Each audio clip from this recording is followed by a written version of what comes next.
نحمده ونصلي ونسلم على رسوله الكريم اما بعد فاعوذ باللہ من الشیطان الرجیم بسم اللہ الرحمن الرحیم۔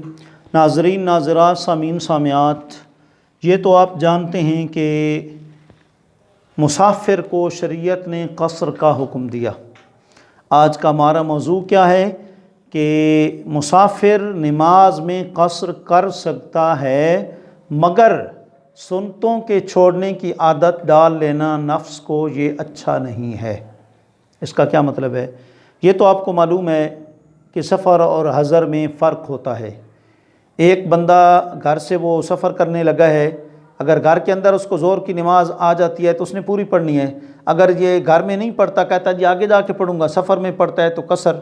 اسی طریقے سے قصر، سفر کی حالت میں اب نماز کا وقت ہو گیا ہے، قصر اسے ٹائم نہیں ملا یا نہیں پڑھ سکا، گھر میں آ کر پڑھتا ہے تو وہ قصر پڑھے گا۔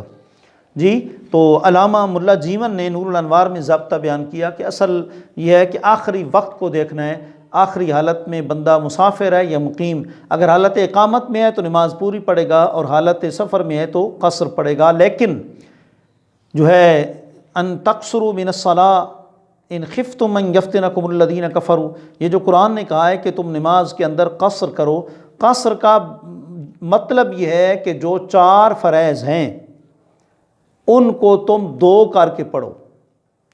جی، یعنی مغرب کے 3 ہیں وہ پورے ہی پڑھنے ہیں، جی، باقی ظہر کے 2 پڑھنے ہیں، عصر کے 2 پڑھنے ہیں، عشاء کے 2 پڑھنے ہیں، اور عشاء کے ساتھ وتر بھی پڑھنے ہیں۔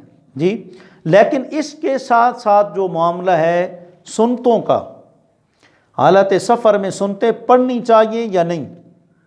دیکھیں، ایک تو واضح مجبوری ہے، ایک تو واضح مجبوری ہے کہ ٹائم کی قلت ہے، گاڑی والا کہتا ہے 2 منٹ تمہارے پاس ہیں، 3 منٹ ہے، تو ظاہر ہے اس میں فرض ہی پڑھنے۔ اب تو سنتوں کے چھوڑنے میں کوئی مسئلہ کسی قسم کا بھی نہیں ہے۔ لیکن اگر وقت بھی موجود ہے، ہوٹل پہ، ریسٹورنٹ پہ گاڑی کھڑی ہوئی ہے، آدھے گھنٹے کے لیے آواز لگائی گئی، 20 منٹ کے لیے آواز لگائی گئی، اب تو سنتے بھی پڑھ سکتے ہیں، اب تو سنتے چھوڑنے کا حکم نہیں۔ لیکن کچھ لوگوں نے یہ مشہور کر دیا ہے کہ لو جی قصر ہی پڑھنی ہے، قصر کا یہ مطلب ہے کہ بس باقی پڑھنا ہی کچھ نہیں ہے۔ یہ مطلب نہیں، فرض پڑھنے ہیں، عشاء کے وتر پڑھنے ہیں، اس کے ساتھ ساتھ جب سنتوں کا وقت مل جائے تو سنتیں پڑھنی ہیں، چھوڑنی نہیں ہیں۔ جی دیکھیں، حوالہ جات ہمارے پاس موجود ہیں، صحیح مسلم پہلی جلد صفحہ 239 پر یہ روایت موجود ہے۔ حضرت ابو قتادہ رضی اللہ تعالی عنہ نے بیان کیا کہ آقا علیہ الصلوۃ والسلام نے سفر میں جب نماز فجر پڑھی، فصلی رسول اللہ صلی اللہ علیہ وسلم رکعتین ثم صلی الغداۃ، اللہ اکبر، کہ آقا علیہ الصلوۃ والسلام نے 2 رکعت نماز سنت فجر پڑھی، جی، پھر صبح کی فرض نماز آپ نے پڑھائی۔ جی، تو ثابت ہوا کہ سفر کی حالت میں آقا علیہ الصلوۃ والسلام نے سنتیں ادا فرمائی۔ تو لہٰذا جب بھی حضور مدینہ پاک سے ذوالخلیفہ تشریف لاتے، المیقات تشریف لاتے، تو آپ جو ہے وہ راستے میں سنتے پڑھا کرتے تھے۔ تو لہٰذا جب بندہ حالت امن میں ہو، عذر بھی کوئی نہ ہو، تو پھر بلا وجہ سنتے نہیں چھوڑنی چاہیے۔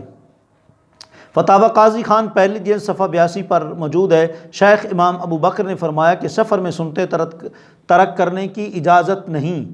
یہ اسی پر معمول ہے کہ جب تمہارے پاس وقت بھی ہے، کھلا گنجائش بھی ہے، کھانا کھانے کے لیے تم آدھا گھنٹہ لگا سکتے ہو، تو سنتے پڑھنے کے لیے 5 منٹ لگانے میں کیا حرج ہے؟ تو انہوں نے فرمایا کہ اجازت نہیں ہے۔ اور فتاوی سراجیہ اور فتاوی عالمگیری میں، فتاوی سراجیہ کا صفحہ 125 ہے، اور عالمگیری کی پہلی جلد اور صفحہ 137 پر موجود ہے کہ مختار مذہب، مختار کا مطلب یہ مختار کا لفظ ہے، وبہ یفتیٰ ہے، وعلیہ المشائخ ہے، وعلیہ الثقہ ہے، جی، اس قسم کے جتنے الفاظ ہیں وہ مطلب ہے کہ کس پر دلالت کرتے ہیں؟ مفتابی قول پر، کہ فتویٰ اسی بات پر ہے، اگرچہ اس کے برعکس بھی بات موجود ہو سکتی ہے، لیکن فتویٰ اسی بات پر ہے۔ تو فرماتے ہیں مختار مذہب یہ ہے کہ مسافر سنتیں ادا کرے، خوف اور عذر کی وجہ سے چھوڑ سکتا ہے۔ پیچھے دشمن کا لگا ہوا ہے، اس کے خوف ہے کہ وہ اگر میں یہاں سنتے پڑھوں گا پیچھے سے پہنچ جائے گا، مجھے اڑا دے گا، یا شیر کا، چیتے کا، کسی جانور کا پیچھے سے خوف ہے کہ وہ مجھے اڑا دے گا، یا کوئی اور اس قسم کا عذر ہے، تو اب عذر کی وجہ سے، خوف اور عذر کی وجہ سے وہ چھوڑ سکتا ہے۔ تو اس سے معلوم ہوا کہ سفر میں بلا عذر سنتوں کو نہیں چھوڑنا چاہیے، خواہ وہ فجر کی 2 سنتیں، خواہ وہ ظہر کی 4 سنتیں فرض سے پہلے اور 2 فرض کے بعد ہیں جی، اور خواہ وہ مغرب کی جو ہیں وہ فرض کے بعد 2، خواہ عشاء کی فرض کے جو ہیں بعد جو ہیں وہ 2 ہیں۔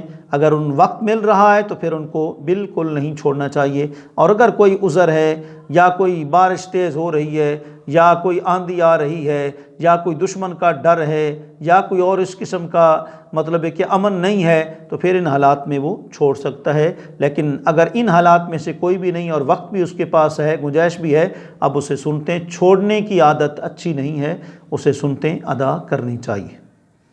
وآخر دعوانا الحمدللہ رب العالمین۔